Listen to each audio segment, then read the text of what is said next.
নমস্কার বন্ধুরা, প্যারা টিচারদের 10% রিজার্ভ সিটে আপার প্রাইমারিতে রিক্রুটমেন্টের ক্ষেত্রে একটি গুরুত্বপূর্ণ খবর সামনে এসেছে। গত 1 মে 2025 অনারেবল জাস্টিস সৌগত ভট্টাচার্যের এজলাসে বেশ কিছু প্যারা টিচার কেস করেছিলেন তারা যাতে ডকুমেন্ট ভেরিফিকেশন এবং পার্সোনালিটি টেস্টে সুযোগ পান, তাদের সেই সুযোগ এসছে। এটা নিঃসন্দেহে একটি বড় খবর। তো এই কেসে কি হলো সেটাই আপনাদের কোর্ট অর্ডারের কপি সাথে তুলে ধরবো। আপার প্রাইমারিতে 10% ভ্যাকেন্সি যেটা প্যারা টিচারদের, তার জন্য এই কেসটি ছিল এবং এক্ষেত্রে এরা সমস্ত অনলাইনে ডকুমেন্ট সাবমিট করেছিলেন। এদের নির্দিষ্ট সময়ের মধ্যে ট্রেনিং ছিল। ফিজিক্যাল ডকুমেন্ট ভেরিফিকেশনের সময় এরা সেই নির্দিষ্ট দিনে উপস্থিত হতে পারেননি। এর ফলে এরা কিন্তু বাদ চলে যাচ্ছিলেন, যদিও এদের লিস্টের নাম ছিল। তো কমিশনের কাছে বিগত 22 এপ্রিল কোর্ট জানতে চেয়েছিল কমিশনের কি স্ট্যান্ড পয়েন্ট।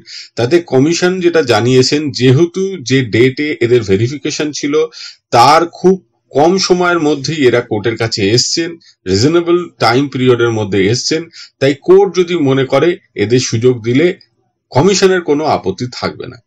এরকম পরিস্থিতিতে কোর্ট কিন্তু ডিরেকশন দিয়েছেন যে এই তিনটে পিটিশনার ওপরে দেখালাম আমি প্রথমেই, তাদের ক্ষেত্রে ডকুমেন্ট ভেরিফিকেশন করা হোক, ফিজিক্যাল ভেরিফিকেশন ডকুমেন্টের করা হোক, সেটা আগামী 6 সপ্তাহের মধ্যে করতে হবে। এবং এইটা কিন্তু একটা বিশেষ ক্ষেত্রে ঘটলো। এটা যেহেতু তারা নির্দিষ্ট সময়ের মধ্যে গিয়েছিলেন, খুব স্বাভাবিকভাবে বোঝা যাচ্ছে এইটাকে দেখিয়ে অন্য কেউ যদি বাদ গিয়ে থাকেন তারা করতে পারবেন না। প্রসঙ্গত বলে রাখি, 10% রিজার্ভ সিটে প্যারা টিচারদের আরো কিছু কেস রয়েছে।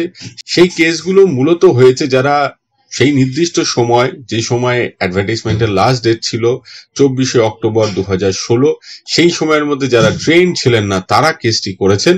এবং তাদের কেসের ক্ষেত্রে যেটা উঠে আসছে সেটা হচ্ছে কমিশন কিন্তু রাজি হচ্ছে না। এক্ষেত্রে খুব সহজেই ব্যাপারটা মিটলো, কমিশন রাজি হওয়ায় এরা সুযোগ পেলেন, কিন্তু ওই ক্ষেত্রে কমিশন রাজি হচ্ছে না। ফলে কোর্টে কি আর্গুমেন্ট হয়, তার উপর কি জাজমেন্ট আসে, সবটাই নির্ভর করছে।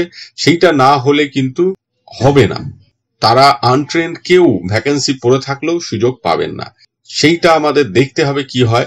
আবার পাশাপাশি 10% রিজার্ভ সেটে যারা লিস্টেড ক্যান্ডিডেট তারাও কিন্তু ক্যান ফাইল করে অ্যাড হয়েছেন। আগে আমি একটি ভিডিওতে দেখিয়েছি, তারা চাইছেন যে স্টেটা রয়েছে সেটা ভ্যাকেট করতে। যদি স্টে ভ্যাকেট হয়, তারা সফল হন, তাহলে ইন্টারভিউ প্রসেস, পার্সোনালিটি টেস্ট এগুলো শুরু হবে। যদি ভ্যাকেট না হয় এবং যারা আনট্রেন ছিলেন তারা যদি যেতেন, তাহলে তারাও সুযোগ পাবেন। সম্পূর্ণ বিষয়টি এখন কোর্টের ওপর নির্ভর করছে।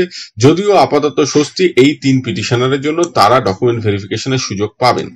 আজকে এইটুকু। সকলে ভালো থাকবেন, সুস্থ থাকবেন। ধন্যবাদ।